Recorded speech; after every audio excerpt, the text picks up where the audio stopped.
Hi, my name is Alex with Gustan Cho Associates. I'm going to talk to you about DTI.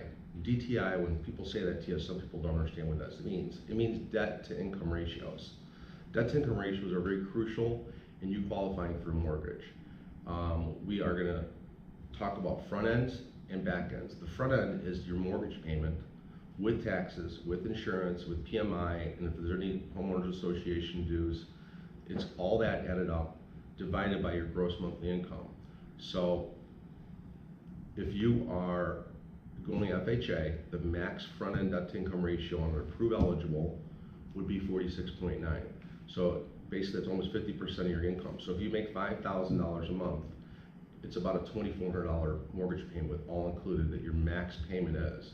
That doesn't mean you're going to be qualified if your max is 46.9, because now you have a back end ratio. The back end ratio for an FHA approved eligible on a computer is 56.9. So if you combine those two, stay below those numbers, then you are eligible for FHA as long as the computer approves you. So those are the max ratios: 46.9 front end, 56.9% of your gross income for if you add the debts to it for the back end. Now on a manual underwrite, it's a different story. There's 3 tiers to a manual underwrite: front end and back end ratios. So for a manual, the easiest one to get done is if you stay below 31% on your front end and in conjunction stay below 43% on the back end, then you are eligible for the easy manual underwrite as long as you fit the other qualifications. And that is basically, you need to have 1 month reserves and other qualifications, like you can't have lates in the last 24 months on certain things. We'll go over that in another video. But we're talking ratios today. So 3143 is the first tier for a manual underwrite, and this does not include a 31/45. It's both ratios have to be below those 2 ratios. So 31 front, 43 back. So as long as your back end is 42 or less, and your front end is 31 and less, then you're for the easy manual underwrite process. It's not as invasive. The next tier is 37/47.